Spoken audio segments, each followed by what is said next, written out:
நேத்து உலகம் முழுக்க எல்லாருக்குமே தெரியும் என்ன நடந்துச்சுன்னு. அந்த சம்பவத்தின் எதிரொலியா 10 மணிக்கெல்லாம் ஒரு செய்தி வருது. அது என்னன்னா, கொமேனி கொல்லப்பட்டார்ன்ற ஒரு செய்தி 10 மணிக்கெல்லாம் ஒரு சில அபிஷியல் ஹேண்டில்ஸ் வந்து வெளியிட்டு இருந்தாங்க. ஆனா உலகம் முழுக்க அது தெரியாம இருந்தது. இப்ப காலையில எல்லாருக்குமே தெரிஞ்சிருக்கும். சரி, நேத்து இந்த விஷயம் நடந்துச்சு, காலையில எழுந்து பார்ப்போம் மீதி என்ன ஆச்சுன்றத நினைச்சிட்டு தூங்கிட்டேன். காலையில எழுந்து பார்க்கும்போதுதான் வானத்தை பார்த்தேன். ஃபர்ஸ்ட் பார்க்கும்போது தான் தெரிஞ்சது, என்ன இவ்வளவு கிளியரா இருக்கு. அப்பதான் தெரிஞ்சது நாம இந்தியாவில இருக்கோம்னு. ஏன்னா நம்ம இந்தியாவில நம்மளுடைய வாழ்நாள்ல இது மாதிரி பிற நாடுகள்ல நடக்கிற மாதிரியான போர் சம்பவமோ குண்டுவெடிப்பு சம்பவத்தையோ நாம பார்த்ததே கிடையாது. அதனாலேயே நாம நம்முடைய நாட்டுல இருக்கிற வெளியுறவு கொள்கைய பாதுகாத்துட்டு வர, அதை நமக்கு ஏத்த மாதிரியே மெயின்டைன் பண்ணிட்டு வர அத்தனை பேருக்குமே நாம நன்றி தெரிவிச்சே ஆகணும். அந்த வகையில மோடி மாம்ஸ்க்கு எப்பவுமே என்னுடைய நன்றி இருக்கும். தாயில் சிறந்ததொரு கோயிலும் இல்லை, தந்தை சொல்மிக்க மந்திரம் இல்லை. நிறைய பேர் என்ன சங்கின்னு சொல்லலாம், நீங்க சொன்னாலும் பிரச்சனை கிடையாது. பட் இந்த விஷயத்த ஜியோ பாலிடிக்ஸ் சம்பந்தமா இது மாதிரியான விஷயங்களை பத்தி தெரிஞ்ச எல்லாருமே என்ன பண்ணுவாங்கன்னா, நான் சொன்னதை கண்டிப்பா தப்புன்னு சொல்லவே மாட்டாங்க. இங்க நம்ம இந்தியாவில இருக்கக்கூடிய செகுலரிசம் பேசக்கூடியவங்க நேத்து ஃபுல்லா ஒரே அழுக. நேத்து மட்டும் இல்ல, இன்னைக்கு கூட பாத்தீங்கன்னா பயங்கர அழுக. என்னடான்னு பார்த்தா, ஈரான் மேல நடந்த தாக்குதல் வந்து அநீதி, மக்களுக்கு எதிரான குற்றம் அப்படின்னு ஒரு பக்கம் அவங்க உருண்டுட்டு இருந்தாங்க. இன்னொரு பக்கம் பாத்தீங்கன்னா, இஸ்ரேல் யுஎஸ்ஏ தாக்குதல் நடத்துற உடனே ஒரு சில ஹேண்டில்ஸ், அதாவது சோசியல் மீடியா ஹேண்டில்ஸ்லாம் என்ன பண்ணிட்டாங்கன்னா, 40 பள்ளி குழந்தைகள் கொண்டுட்டாங்க, 40-50 பள்ளி மாணவர்கள் இறந்துட்டாங்கன்னு நடக்காத விஷயத்த இவங்க ஒரு கற்பனை கதையை எப்பவும் போல சிம்பத்தி கிரியேட் பண்றதுக்காகவே ஒரு போர்க்காலத்துல போர் சூழல்ல இது மாதிரி உருவாக்குவாங்க. இதையும் உண்மைன்னு நம்பி சில செகுலரிசம் பேசக்கூடிய மிகப்பெரிய மகான்கள் இருக்காங்க இல்லையா, அவங்களும் இதை பரப்பிட்டு இருக்காங்க. சரி, இது உண்மை கிடையாது நமக்கு தெரியும். ஆனா இதை பத்தி தெரியாதவங்க என்ன நினைப்பாங்கன்னு பாத்தீங்கன்னா, அச்சோ இது உண்மைதான் போல, அரக்கத்தனம் பண்றாங்கன்னு நினைச்சுப்பாங்க. சரி, இவங்க சொல்ற மாதிரி இது உண்மைன்னு வச்சுக்கோங்க, அபிஷியலா இது நடக்கவே இல்லை, உண்மைன்னு வச்சுக்கோங்க. அப்படி இருந்தாலுமே அங்க இது மாதிரியான அட்டூழியங்களுக்கு இங்க அழற யாருமே நம்மளுடைய நாட்டு பக்கத்துல இருக்க பங்களாதேஷ்ல தினசரி இந்து மக்களுடைய வீட்டை கொளுத்தி அங்க இருக்க பெண்களை இவனுங்க கடத்திட்டு போய் என்னென்ன கொடூரமான செயல்களை வருஷக்கணக்கா பண்ணிட்டு வரானுங்கன்னு இவனுங்க கிட்ட கேட்டா அதை பத்தி வாயை திறக்கிறது கிடையாது, அதை பத்தி பேசுறதும் கிடையாது. சரி, அதை கூட விட்டுரும். பாகிஸ்தான்ல கிறிஸ்தவர்கள், இந்துக்கள், அப்புறம் சீக்கியர்கள், இவங்க 3 பேருக்கும் இந்த 3 இனத்துக்கும் நடக்கிற கொடுமைகளை, தினசரி நடக்கிற கொடுமைகளை பார்த்தா, சரி அதை பார்த்துட்டு இவங்க கேள்வி கேட்பாங்கன்னு பார்த்தா அதை பத்தி கூட இவங்க ஒரு கேள்வியும் கேட்டதே கிடையாது. அதை பத்தி ஒரு ட்வீட் போடுறது கிடையாது, சோசியல் மீடியால இது மாதிரி அழுததே கிடையாது. மனிதனுக்கு எதிரான தாக்குதல், மனிதத்துக்கு எதிரான தாக்குதல் இவங்க உருண்டதே கிடையாது. பங்களாதேஷ் எது நடந்தாலும் அதை பத்தி பேசுறது கிடையாது, பாகிஸ்தான்ல நடக்கிறத பத்தியும் பேசுறது கிடையாது. சரி, இது கூட விட்டுருவோம். இங்க இந்த ஈரானை சேர்ந்தவங்களே என்ன பண்ணிட்டு வராங்கன்னா, குர்திஷ், யசிதி, அப்புறம் ட்ரூஸ், இது மாதிரி வேற்றின மக்களை, அதாவது பிற மதத்தை பின்பற்றக்கூடிய மக்களை இவங்க என்ன பண்ணிட்டு வராங்கன்னா, வருஷக்கணக்கா பல வருஷமா அவங்களுக்கு கொடும் துயரத்தை அவங்க தந்துட்டு இருக்காங்க. அதை பத்தி இங்க இருக்க எந்த ஒரு செகுலரிசம் பேசுறவங்களும் ஒரு ட்வீட் கூட போட்டது கிடையாது, ஒரு கண்டனத்தை கூட தெரிவிச்சது கிடையாது. குறிப்பா இந்தியாவில இந்த ஈரானுக்கு அதிகமா சப்போர்ட் பண்றது யாருன்னு உங்க எல்லாருக்குமே தெரியும். ஏன்னா அங்க இருக்கிறது அவங்களுடைய மதம் சார்ந்த ஆட்கள். அதே மாதிரி இங்க இருக்கவங்க என்ன பண்றாங்கன்னா, அவங்களுடைய மதம் சார்ந்த ஆட்களுக்கு எதாவது ஆனா மட்டும் இவங்களுக்கு உண்மையாவே ரொம்ப துடிக்கும்.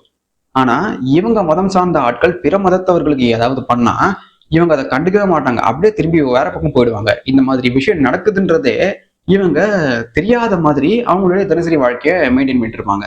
எப்படின்னு பாத்துக்கோங்க, இவங்களுக்கு வந்தா அது ரத்தமா, மத்தவனுக்கு வந்தா அது வந்து தக்காளி சட்னியா. நம்ம இந்தியாவில இருக்க செகுலரிசம் பேசக்கூடியவங்க கிட்ட இருக்க நகைச்சுவை என்னன்னா, அவங்க வந்து வரலாறை இது வரைக்கும் பார்த்ததே கிடையாது, வரலாற்றை படிச்சதும் கிடையாது. அவங்கள பொறுத்த வரைக்கும் என்னன்னா, இந்தியா வந்து இவங்க யாருக்கு முட்டு கொடுக்கணும்னு நினைக்கிறாங்களோ அவங்களுக்கு இந்தியா முட்டு கொடுக்கணுமா.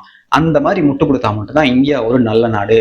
இந்தியா இப்போ அதற்கான தேவை, தன்னுடைய நாட்டை பாதுகாத்துக்கிறதுக்காக தன்னுடைய மக்களை பாதுகாக்கணும்னு இந்தியா ஒரு முடிவெடுத்தா அது வந்து செகுலரிசம்க்கு எதிரானது, இந்திய மக்களுக்கு எதிரானது அப்படின்னு யார் பேசுறதுன்னு பாத்தீங்கன்னா, செகுலரிசம் பேசக்கூடியவங்களே பேசுறாங்க. சொன்ன மாதிரி இவங்க வரலாறு பார்த்ததும் கிடையாது, வரலாறு படிச்சதும் கிடையாது. ஏன்னா இப்போ இவங்க என்ன சொல்றாங்கன்னா, ஈரான் மேல வந்து இஸ்ரேல் தாக்கிடுச்சு, இப்ப நாம யார் பக்கம் நிக்கணும்னு பாத்தீங்கன்னா ஈரான் பக்கம் தான் நிக்கணும். ஏன்னா ஈரான் வந்து இந்தியாவுக்கு நட்பு நாடா இருந்தது அப்படின்னு சொல்றாங்க. உண்மையாவே நட்பு நாடா இருந்ததான்னு பாத்தீங்கன்னா, அவங்களுக்கு தேவையா இருக்கும் போது மட்டும்தான் நட்பை அவங்க காட்டியிருக்காங்களே தவிர, அவங்களுக்கு தேவையில்லாதப்ப மறைமுகமா ஏகப்பட்ட வேலையை இந்தியாவுக்கு எதிராக பார்த்திருக்காங்க. உதாரணத்துக்கு ஒரு விஷயத்த சொல்றேன். 1965 போர் வந்தப்ப ஈரான் என்ன சொன்னாங்கன்னா, எங்களுக்கு இந்தியா பாகிஸ்தான் மீது காட்டும் ஆதிக்கத்தையும் அக்ரஷனையும் பார்த்து எங்களுக்கு பயமா இருக்கு. எங்களால அதை ஏத்துக்கவே முடியல. உண்மையாவே பாகிஸ்தானுக்கு என்ன ஆகுமோன்னு எங்களுக்கு கவலையா இருக்குன்னு பாகிஸ்தானுக்கு ஆதரவா முட்டு கொடுக்க என்ன பண்ணாங்கன்னா, நேரடியா ஆயுதத்தை பாகிஸ்தானுக்கு தர முடியாம ஜெர்மன் மூலமா வாங்கி ஜெர்மன்ல இருந்து இவங்க பாகிஸ்தானுக்கு ஆயுதத்தை சப்ளை பண்ணியிருக்காங்க. அதுவும் இல்லாம என்னென்ன கொடுத்துருக்காங்கன்னு பாத்தீங்கன்னா, F-18 ஜெட்ஸ், air to air missiles, இந்த மாதிரி ஏகப்பட்ட எக்யூப்மெண்ட்ஸை இவங்க தந்திருக்காங்க. அதுவும் இல்லாம 1971 நடந்த போர்ல டைரக்டா கராச்சியில ஈரான்ல இருந்து கராச்சிக்கு அனுப்பி ஆயுதத்தை அனுப்பி பாகிஸ்தானுக்கு ஹெல்ப் பண்ணிருக்காங்க. இந்த மாதிரி அவங்களுக்கு எப்படி தேவைன்றது ஏற்று எப்படின்னு திட்டம் போட்டு அவங்க செயல்படுவாங்களாம். அப்ப இங்க இருக்க எவனுமே இந்த வரலாறு தெரியாம ஈரான் இந்த மாதிரி பண்ணிடுச்சுன்னு ஒருத்தம் கூட பேசுறது கிடையாது. ஏன்னா அவனுக்கு இதை பத்தி தெரியவும் தெரியாது. இது மாதிரி நடந்தது தெரிஞ்சிருந்தாலும் அவங்க பேச மாட்டாங்க. ஏன்னா அவங்களை பொறுத்த வரைக்கும் நாம ஈரானுக்கு முட்டு கொடுக்கணும்னு இவங்க நினைப்பாங்க. பட் ஈரான் இது மாதிரி நமக்கு எதிராக ஒரு வேலை செய்யும் போது இந்தியா இப்போ நம்மளுடைய மக்களுக்காக நம்மளுடைய நாட்டுக்காக அவங்க இது மாதிரி இஸ்ரேலுக்கு சப்போர்ட் பண்றதுல தப்பே கிடையாது. ஏன்னா நமக்கு நம்மளுடைய உயிர் முக்கியம், நம்மளுடைய நாடு முக்கியம், நம்மளுடைய நாட்டு மக்கள் முக்கியம், நாட்டு பாதுகாப்பு முக்கியம். அந்த வகையில நாம இஸ்ரேலுக்கு சப்போர்ட் பண்றதுதான் 100% சரி. ஈரான்ல இந்த தாக்குதல் நடந்ததை நினைச்சு எப்படி வெனிசுவேலால அந்த மக்கள் மாதுரவை தூக்கிட்டு போனப்ப சந்தோஷப்பட்டாங்களோ அதே மாதிரி ஈரான்ல இருக்க மக்கள் அவ்வளவு சந்தோஷமா வீதியில இறங்கி கொண்டாடிட்டு வராங்க. இது உண்மை. இதுதான் அங்க நடந்துட்டு இருக்கு. அங்க இருக்க ஒருத்தர் கூட இந்த மாதிரி அமெரிக்காவும் இஸ்ரேலும் தாக்குதல் நடத்துதுன்னு வருத்தப்படவே இல்லை. அவங்க அவ்வளவு சந்தோஷமா இருக்காங்க. ஆனா நம்ம உள்ளூர் நாட்டுல இருக்க செகுலரிசம் பேசுறவங்க இருக்காங்க இல்லையா, அவங்கதான் ஐயோ ஈரான் மக்களுக்கு இப்படி அநியாயம் நடக்குதுன்னு உருண்டுட்டு இருக்காங்க. உண்மையாவே ஈரான் மக்களுக்கும் இந்த பிரச்சனைக்கும் சம்மந்தமே கிடையாது. ஈரான்ல இருக்க எல்லா மக்களுமே என்ன எதிர்பார்த்துட்டு இருக்காங்கன்னா ரெஜிமே சேஞ்ச எதிர்பார்த்துட்டு இருக்காங்க. ஏன்னா அவங்கள பொறுத்த வரைக்கும் இந்த கொடூரமான டிக்டேட்டர் ஆட்சி தயவு செய்து இந்த ஈரானை விட்டு போகணும். எப்படி கொமைனிக்கு முன்னாடி இந்த ஈரான் இருந்ததோ அது மாதிரி ஷா ஆட்சி பண்ணப்ப எப்படி இருந்ததோ அதுக்கு முன்னாடி எப்படி இருந்ததோ அந்த மாதிரியான ஒரு ஆட்சி தான் எங்களுக்கு வேணும்னு அவங்க இத்தனை நாள் வரைக்கும் இயங்கிட்டு இருக்காங்க. அந்த இயக்கத்துக்கான பலனாதான் இந்த அட்டாக்கை அவங்க பாக்குறாங்க. எனக்கு தெரிஞ்சு அவங்க எதிர்பார்த்த மாதிரியே கொமேனியும் கொல்லப்பட்டிருக்காரு. இதுக்கப்புறம் என்ன ஆகும்னு பாத்தீங்கன்னா, அந்த கொமேனிக்கு அடுத்து இருக்க நிறைய பேர் லைன்ல இருக்கிறாங்க, வரணும்னு எதிர்பார்ப்பாங்க. ஆனா அதை யுஎஸ் அண்ட் இஸ்ரேல் விடுவாங்களான்னு பாத்தீங்கன்னா விடுறதுக்கு வாய்ப்பே கிடையாது. அங்க கண்டிப்பா ரெஜிமே சேஞ்ச் நடக்கும். தமிழ் தேசியம்ன்ற பேர்ல இங்க பல பேர் என்ன பண்ணிட்டு இருக்காங்கன்னா மக்களை ஏமாத்திட்டு இருக்காங்க. குறிப்பா நம்ம தமிழ் இளைஞர்களையும் தமிழ் மேல பற்று இருக்கவங்களும் ஏமாத்திட்டு வரானுங்க. அவனுங்கெல்லாம் எப்படி அடிக்கணும்னா செருப்பால் அடிக்கணும். உண்மையாலே எனக்கு தெரிஞ்சு அசிங்கமா பேசணும் தான் எனக்கு தோணுது. ஏன்னா தமிழ் தேசியம்ன்ற பேர்ல எவ்வளவுதான் ஏமாத்துவானுங்கன்னு புரியல. இந்த ட்வீட்டை பாத்தீங்கன்னா உங்களுக்கே தெரியும். ஐயா இந்த ட்வீட் போட்டிருக்காரு. யாருன்னா பாரிசாலன் ட்வீட் போட்டிருக்காரு. என்ன சொல்றாருன்னு பாருங்க. இஸ்ரேல் தான் முதல்ல அட்டாக் பண்ணியிருக்கான், அதனால இது ஈரான் மேல தப்பே இல்லைன்ற மாதிரியான ஒரு ட்வீட் அது. ஆனா ஈழத்துல இருந்த என்னுடைய சொந்தங்களை என்னுடைய தமிழ் இனத்தை கொன்னாங்க அப்படின்னு பேசுற இவரு அந்த ஈழத்துல இருந்த தமிழர்களை கொல்ல, அதாவது விடுதலை புலிகள் அந்த போர்ல ஜெயிக்க கூடாதுன்னு எவ்வளவு உதவிகளை ஈரான் இந்த ஸ்ரீலங்காவுக்கு பண்ணுச்சுன்னு பாரிசாலனுக்கு நல்லாவே தெரியும். ஆனாலும் ஐயா என்ன பண்றாருன்னு பாருங்க. பச்சை சங்கிகளுக்கு முட்டு கொடுக்கவே, அதாவது ஈரானுக்கு இவர் முட்டு கொடுக்கவே இது மாதிரியான ட்வீட்டை போடுறாரு. ஆனா இவருக்கு தமிழ் ஈழத்துல நம்ம தமிழ் சொந்தங்களை கொன்னதுக்கு ஈரான் எந்தெந்த வகையில ஆயுதங்களை கொடுத்து எந்தெந்த வகையில இவங்க எண்ணெய் வளத்தை கொடுத்து பொருளாதார ரீதியா சப்போர்ட் பண்ணாங்கன்றத ஐயா மறந்துட்டாரு. அதை ஒருத்தர் காமெண்ட்ல கேட்டுருக்காரு. அதுக்கு முட்டு தர மாதிரி இத்தனை நாடுகள் கூட தான் கலந்துருக்கு இந்த இன அழிப்புல, அதாவது நம்ம தமிழ் சொந்தங்கள் இன அழிப்புல இத்தனை நாடுகளுக்கும் பங்கிருக்கு. அதனால இவர் ஒரு குறிப்பிட்ட நாடு மட்டும் சொல்லவே மாட்டாராம்.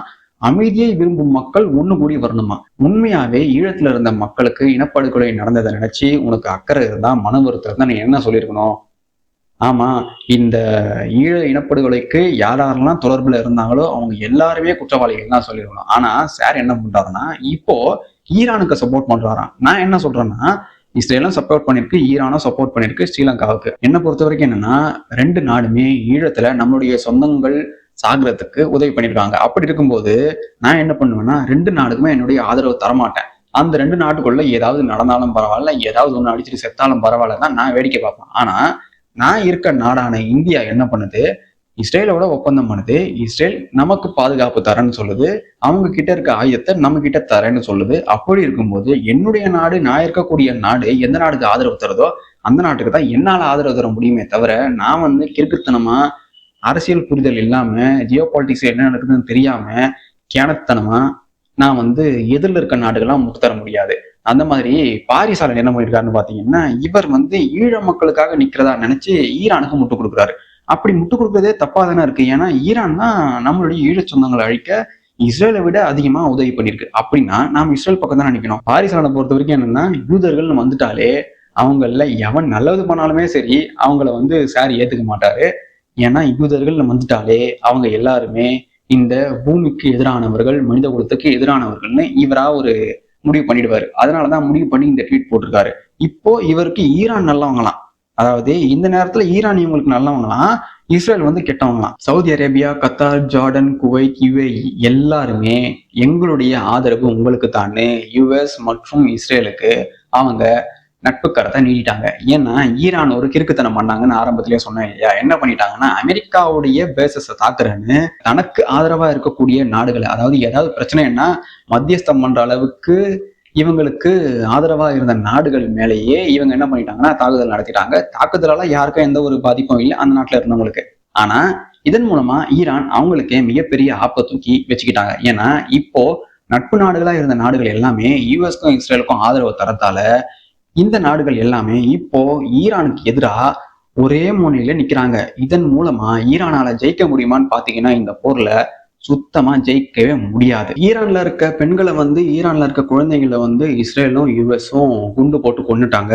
அதனால இந்த உலகம் அதையும் பார்த்துட்டு அமைதியா இருக்குன்னு பொங்கின எல்லாருமே ஆப்கான்ல இந்த பாகிஸ்தான் குண்டு போட்டு ஆப்கான் பெண்களையும் குழந்தைகளையும் கொண்டு இருக்காங்க. இந்த பிரச்சனை நடக்கிறதுக்கு முன்னாடியே 2 வாரத்துக்கு முன்னாடியே அவங்க கொண்டு இருக்காங்க. ஆனா இதை பத்தி இந்தியாவில் இருக்க எந்த செகுலரிசம் பேசினவங்களாவது பேசியிருப்பாங்களான்னு பாத்தீங்கன்னா, சோசியல் மீடியால ஒரு போஸ்டாவது போட்டிருப்பாங்களான்னு பாத்தீங்கன்னா துளியும் கிடையவே கிடையாது. ஏன்னா இவனுங்களுடைய வேலையை நல்லா நீங்க புரிஞ்சுக்கோங்க. தயவு செய்து தமிழ்நாட்டில் இருக்கவங்களும் நம்ம இந்தியாவில் இருக்க இது மாதிரியான செகுலரிசம் பேச ஆட்களுடைய பேச்சை கேட்டு நீங்க உண்மை எது, நாம எந்த பக்கம் நிக்கணும்ன்றது கூட தெரியாம இவனுங்க பக்கம் நின்னீங்கன்னா உங்களுடைய எதிர்காலம் வீணா போயிடும். ஏன்னா இவனுங்களுடைய ஐடியாலஜியை பொறுத்துதான் நகருவாங்க. இவங்களுக்கு நம்ம மேல அக்கறையோ இல்ல நம்மளுடைய இந்தியா மேல அக்கறையோன்னு பாத்தீங்கன்னா கிடையவே கிடையாது. காசை கொடுத்தா எந்த ஒரு வேலையும் செய்யக்கூடிய ஒரு ஸ்லீப்பர் செல்ஸ் தான் இது மாதிரியான ஆட்கள். அதுலயும் சில பேர் இருக்கானுங்க, ஒண்ணுமே தெரியாது, ஜியோ பாலிட்டிக்ஸ்னா என்னன்னு தெரியாது, ஈரான் வரலாறும் தெரியாது, ஈரான் இதுக்கு முன்னாடி எந்த நாடா இருந்து அதனுடைய பேர் கேட்டா கூட தெரியாது. ஆனா இது மாதிரியான மிகப்பெரிய அறிவாளிகள் எல்லாம் தெரிஞ்ச மாதிரி உட்காந்து பயங்கரமா அடடா இப்படி ஒரு அட்டாக் நடந்துருச்சு, அமெரிக்கா ரொம்ப மோசம், இஸ்ரேல் ரொம்ப மோசம்னு கிறுக்குத்தனமா இவனுங்க ட்வீட் போட்டுட்டு வீடியோ போட்டு தெரிஞ்சுட்டு இருப்பானுங்க.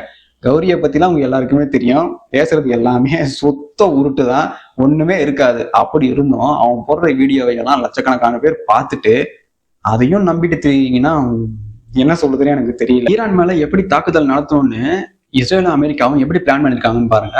ஃபர்ஸ்ட் 24 ஹவர்ஸ் இஸ்ரேல் ஈரானை தாக்குமா, அடுத்த 24 ஹவர்ஸ் அமெரிக்கா தாக்குமா, அதுக்கடுத்த 24 ஹவர்ஸ்ல இவங்களுடைய நட்பு நாடுகளும் இவங்களும் சேர்ந்து ஈரானை தாக்குறதா ஒரு ஐடியா பண்ணியிருக்காங்களாம். இப்படி நடந்துச்சுன்னா எனக்கு தெரிஞ்சு ஈரான்லாம் தாக்கு பிடிக்கிறதுக்கு வாய்ப்பே கிடையாது. ஆல்ரெடி ஈரானை முடிக்கணும்னே இவங்க திட்டம் போட்டு இந்த வேலையை பண்ணியிருக்காங்க. முதல்ல இந்த பிரச்சனைக்கான அடிநாதமா அடி விதையா எது ஆரம்பமா இருந்ததுன்னு பாத்தீங்கன்னா அக்டோபர் 7ஆம் தேதி நடந்த சம்பவம் தான். அது மட்டும் இவங்க பண்ணாம இருந்திருந்தாங்கன்னா இவ்வளவு பெரிய விஷயமா இது எஸ்கலேட் ஆகாம இருந்திருக்கும். ஆனா அதோடு நிறுத்தாம இவங்க மேலும் மேலும் என்ன பண்ணியிருக்காங்க, நாங்க தான் பெரிய கெளுச்சி, எங்களுடைய செதில் தான் வளர்த்தின்ற மாதிரி இவங்க எங்களுடைய ஆளுமையை காட்டுறேன்னு இவங்களுக்கு எதிராக சண்டை போட ஆரம்பிச்சதுதான் மிகப்பெரிய தவறுன்னு நான் சொல்லுவேன். ஏன்னா நல்லா தெரிஞ்சுக்கணும், இஸ்லாமிய நாடுகளே ஒன்னா சேர்ந்து இவங்களுக்கு ஆதரவா வரலன்னும் போது இவங்க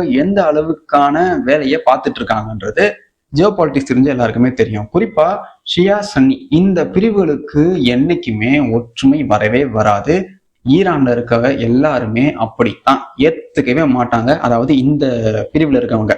ஆனா ஈரான்ல இருக்க இந்த பிரிவுகள் எதுலையுமே சாராத திடீர்னு மதம் மாறின எல்லாருமே எதிர்பார்க்கறது என்னன்னா ஈரான்ல ரெஜிமே சேஞ்ச் ஆகணும்ன்ற ஒரே எண்ணத்துலதான் அவங்க இருக்கிறாங்க.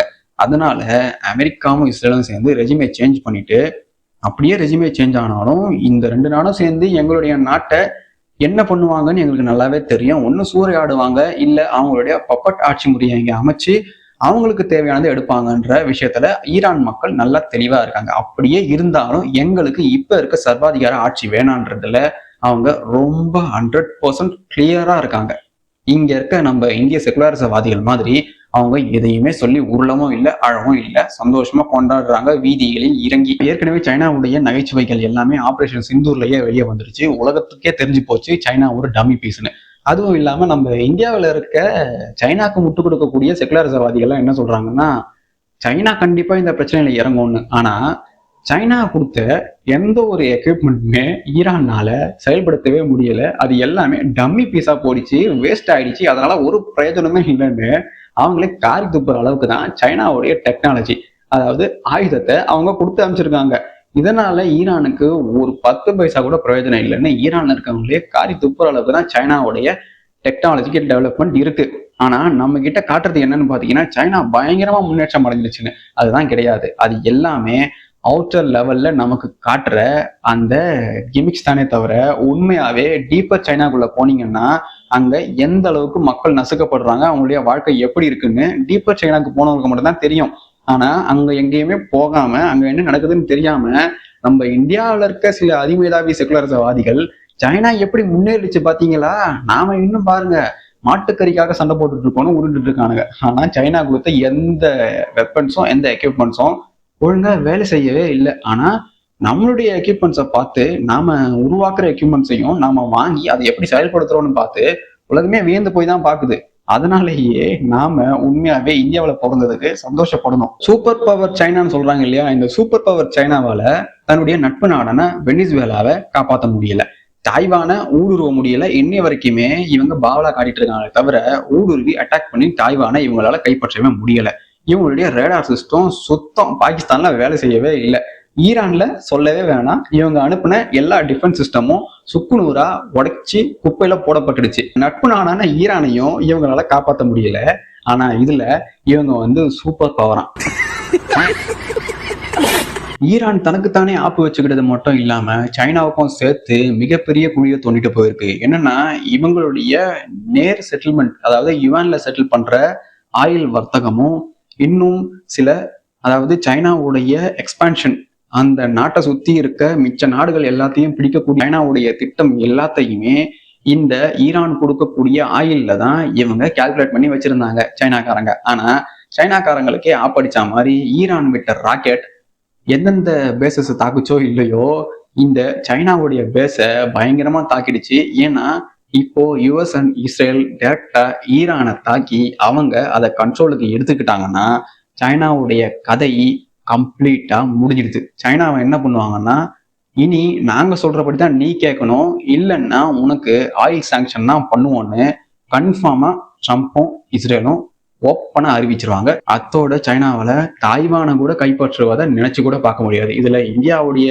நிலங்களை, அதாவது நேரு கொடுத்த நிலங்களை கூட அவங்களால தக்க வச்சுக்க முடியாத அளவுக்கு சூப்பரா வலுவிழந்து போயிடுவாங்க. அந்த அளவுக்கு சைனாவுக்கு இது மிகப்பெரிய பாதகமா முடிஞ்சிருக்கு. ஈரான் பண்ண இந்த சின்ன தவறு சைனாவுக்கு எப்பேற்பட்ட பாதகம்ன்றத யோசிச்சு பாருங்க. கோவிட்க்கு அப்புறம் எப்படி மனிதர்களான நம்மளுடைய மூளை மாட்டு மூளையை விட ரொம்ப கேவலமா ஆயிடுச்சுன்றதுக்கு இப்போ ஒரு உதாரணம் சொல்றேன் பாருங்க. ஈரான்ல வாழக்கூடிய பெண்கள், ஈரான்ல வாழக்கூடிய மக்கள் அவங்களே அவங்களுடைய தினசரி வாழ்க்கையில குண்டு போடுறதையும், மக்கள் சாகுறதையும், பஞ்சத்தையும், பட்டினியும் பார்த்து அதை கடந்து வந்தவங்களே இப்ப என்ன சொல்றாங்கன்னா, இந்த கொமைனி இறந்ததுக்கு இவங்க அவ்வளவு சந்தோஷப்படுறாங்க, இங்க ரெஜிமே சேஞ்ச் ஆகும்னு கொண்டாடி தீக்குறாங்க. ஆனா இந்தியாவில இருக்க சோத்துக்கு பஞ்சம் இல்லாம, எந்தவித போரும் இல்லாம, எந்தவித பிரச்சனையும் இல்லாம வாழ்ந்துட்டு இருக்க செகுலரிச கோமாளிகளும், இதே மாதிரி அமெரிக்கால இருக்க செகுலரிச கோமாளிகளும் என்ன பண்றாங்கன்னா, இதுக்கு எதிரா, அதாவது ஈரான்ல இருக்க பெண்களுடைய சுதந்திரத்துக்கு எதிரா இதெல்லாம் தவறுன்னு இங்க போராடிட்டு இருக்காங்க. எப்பேற்பட்ட மூளைக்கெட்ட முன்னங்களா இதுங்க இருக்குன்றத நீங்க யோசிச்சு பாருங்க. அமெரிக்கால இருக்க பைத்தியங்க ஈரான்ல இருக்க பெண்கள் சுதந்திரம் அடைஞ்சிடக்கூடாதுன்னு அதுங்க போராட்டம் பண்ணுதுங்க ட்ரம்ப்பை எதிர்த்து. இங்க இருக்க நம்ம இந்தியாவில இருக்க செகுலரிச கோமாளிகள் மோடியை எதிர்த்து இஸ்ரேல் கூட நீங்க ஒத்துழைக்க கூடாது, நீங்க ஈரானுக்கு தான் முட்டு கொடுக்கணும்னு அவரை எதிர்த்து சோசியல் மீடியால உருண்டுட்டு இருக்குங்க. வருஷத்துக்கு ஒரு கிரிக்கெட்ட சிக்கிறானா சாமி. இஸ்ரேல் கொமைனியை கொன்னதுல இருக்க மிகப்பெரிய தகவல் என்னன்னு பாத்தீங்கன்னா, கொமைனி பக்கத்திலேயே இவங்க மொசாட் ஏஜென்ட்ஸ அவருடைய நெருக்கத்திலேயே வச்சிருந்திருக்காங்க. அது கொமைனிக்கே தெரியாத அளவுக்கு இருந்திருக்கு. அந்த அளவுக்கு பக்கத்திலேயே இருந்து எந்த டைமிங்ல எங்க நகர போறோம், எப்ப நாம ஒண்ணு கூட போறோம்ன்ற மெசேஜ அங்க இருந்தே இவங்க இஸ்ரேலுக்கு டிரான்ஸ்ஃபர் பண்ணிருக்காங்க. அதனாலதான் இந்த தாக்குதல் இஸ்ரேலுக்கு ஆதரவா இஸ்ரேலுக்கு சக்சஸ்ஃபுல்லா முடிஞ்சிருக்கே தவிர, கூட கொமேனி கூட இஸ்ரேலுடைய ஆட்கள் இல்லாம இருந்திருந்தா இந்த தாக்குதல்லையும் கண்டிப்பா கொமேனி தப்பிச்சிருப்பாரு. பட் எந்த அளவுக்கு இவங்க துல்லியமா இந்த வேலையை பார்த்து கொமேனி கூடவே அவங்களுடைய ஆட்களை உழவ விட்டு அவர் நம்புற அளவுக்கு இவங்களை அவர் கூட பழக வச்சு இந்த அளவுக்கு ஒரு வேலையை பார்த்து ஒருத்தரை கொண்டிருக்காங்கன்னா இவங்க எந்த எல்லைக்கும் போவாங்கன்றத நாம எல்லாருமே யோசிக்கணும். அதை மறந்துடவே கூடாது. உங்களுக்கும் நம்ம இந்தியாவில் இருக்க செகுலரிசவாதிகளுக்கும் தெரியாத ஒரு விஷயத்த சொல்றேன். தெரிஞ்சிருந்தாலும் எனக்கு தெரிஞ்சு அவங்க அதை பத்தி பேசுறதுக்கு வாய்ப்பே கிடையாது. ஏன்னா 1979 ரீசா ஷாவுடைய ஆட்சியை ஈரான்ல இருந்து தூக்குறதுக்காகத்தான் கொமேனிய வேற எங்கிருந்தோ கூட்டிட்டு வந்து, அதாவது நாடு கடத்தப்பட்ட கொமேனிய கூட்டிட்டு வந்து ஈரானுக்குள்ள நுழைச்சது அமெரிக்கா, ரெஜிமே சேஞ்ச் பண்ணது அமெரிக்கா. அதே அமெரிக்கா 2026 கொமேனிய தூக்கி போட்டுட்டு, அதாவது அவரை கொண்டுட்டு இப்போ வேற ஒரு ரெஜிமேவை சேஞ்ச் பண்றதுக்கான வேலையை பார்த்துருக்காங்க. ரீசா ஷாவை ஆட்சியில இருந்து தூக்கிட்டு கொமேனிய உட்கார வச்ச அமெரிக்கா இப்ப யார அந்த இடத்துல உட்கார வைக்கணும்னு நினைக்குதுன்னு பாத்தீங்கன்னா, ரீசா ஷாவுடைய கிராண்ட் சன்னை அதுல உட்கார வைக்க பாக்குது. சோ இது மூலமா நான் சொல்ல வர்றது என்னன்னா, இவனுங்க எப்படி வேலை செய்வானுங்கன்றது ஜியோ பாலிட்டிக்ஸை ரொம்ப கூர்ந்து கவனிக்கிறவங்களுக்கு நல்லாவே தெரியும். இவங்களால ஒரு விஷயத்த பண்ண முடியுதுன்னா அதை உடனே பண்ணிடுவாங்க. அப்ப பண்ண முடியலன்னா என்ன பண்ணுவாங்கன்னா, எத்தனை வருஷம் ஆனாலும் என்ன பண்ணுவாங்க, காத்திருந்து கருவு இருக்கிற வேலையை இவங்க நல்லா பண்ணுவாங்க. அதனாலதான் இவங்க இங்க மிடில் ஈஸ்ட அவங்களுடைய கண்ட்ரோல்குள்ள எடுத்துட்டு வந்துட்டா எப்பவும் போல இந்த பிரிக்ஸ் நாடுகள் இவங்களை எதிர்த்து எதையும் பண்ண முடியாதுன்ற நிலைக்கு வரணுன்றதுக்காகவே யூஎஸ் டாலர் மூலமாவே, அதாவது பெட்ரோ டாலர் மூலமா தான் எப்பவுமே இந்த ஆயில் வர்த்தகம் இருக்கணும்னு இந்த வேலையை இவங்க ஸ்டார்ட் பண்ணியிருக்காங்க. அதுக்கேற்ற மாதிரி கொமேனியையும் இவங்க கொண்டுட்டாங்க.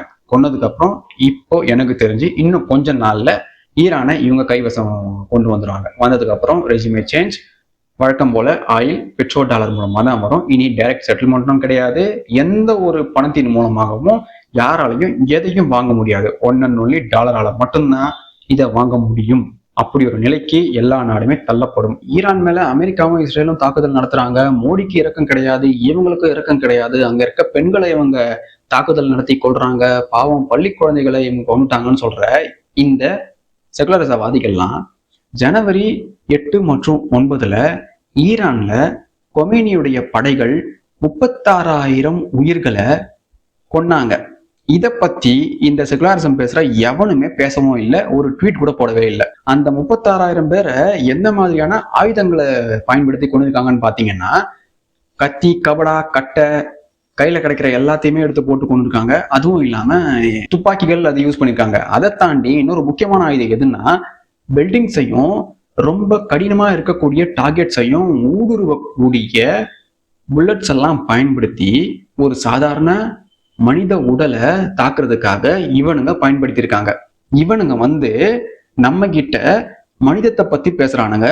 இவனுங்க நம்ம கிட்ட இந்த ஈரான்ல நடக்கிறது மனித ரீதியான, மனிதர்களுக்கு எதிரான ஒரு அட்டகாசம், அட்டூழியம்னு நமக்கு பாடம் எடுக்கிறானுங்க. நமக்கு மனிதத்தன்மையை பத்தி பாடம் எடுக்கிற இந்த செகுலரிசவாதிகள் யாருமே ஜனவரி 8 and 9 அதாவது 2 நாள்ல மட்டும் 36,000 உயிர்களை ஈரானியன் ரெஜிமே, அதாவது கொமேனியுடைய ஆட்கள் கொன்னு கொளுத்தி நாசப்படுத்தியிருக்காங்க.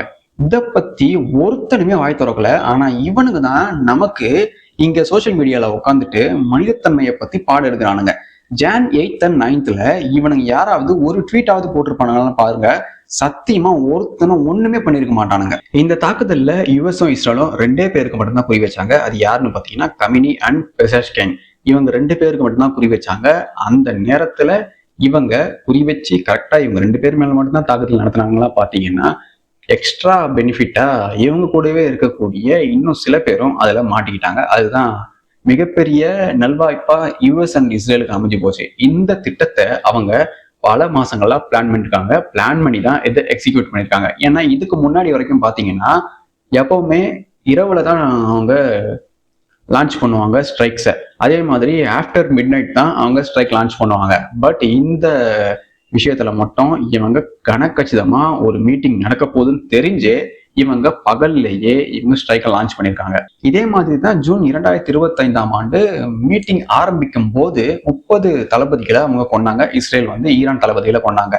அதே மாதிரி இப்போ முக்கியமான 2 தலைகளை இவங்க கொண்டு இருக்கிறதால இனி ஈரான்ல எந்த மீட்டிங் நடந்தாலுமே இஸ்ரேலுக்கு தெரியாம நடக்காதுன்ற ஒரு எண்ணமும் ஒரு அச்சமும் இவங்களுக்கு ஏற்பட்டிருக்குன்னு தான் சொல்லணும். ஈரானுடைய IRGC இப்ப இந்த நடுக்கத்துல தான் இருக்கிறாங்க. ஏன்னா இவங்க அடுத்த அடி எந்த பக்கம் எடுத்து வச்சாலுமே இவங்களுக்கு அது தெரிஞ்சு நம்ம மேல தாக்குதல் நடத்திடுவாங்களோன்ற பயத்திலேயே இருக்கிறாங்க. இந்த பாரிசாலனை என்னதான் பண்றதுன்னு தெரியல. ஏதாவது கிறுக்குத்தனமா பண்ணிட்டு மிகப்பெரிய அறிவாளி மாதிரியும் ஜியோ பாலிடிக்ஸ் தெரிஞ்ச மாதிரியும் ஒரு நாட்டையே இவர் ரன் பண்ற மாதிரியும் ஒரு நாட்டுக்கு பிரதமர் மாதிரியும் போர்ப்படையை கட்டி இவர் ஆண்டா மாதிரியும் என்ன மாதிரி கிறுக்குத்தனமான ட்வீட்லாம் போட்டு இருக்காரு பாருங்க. அதுலயும் கமேனிக்காக இவர் வருத்தப்படுறாராம். அதாவது இஸ்லாமியர்களே வருத்தப்படல, இங்க இருக்க இஸ்லாமியர்களே பாதி பேர் இதை கண்டுக்கவே இல்லை. ஆனா இவருக்கும் அதுக்கும் சம்பந்தமே இல்லாத ஒரு விஷயத்துக்கு உட்கார்ந்து ட்வீட் போட்டுட்டு இவர் வருத்தப்படுறாராம்.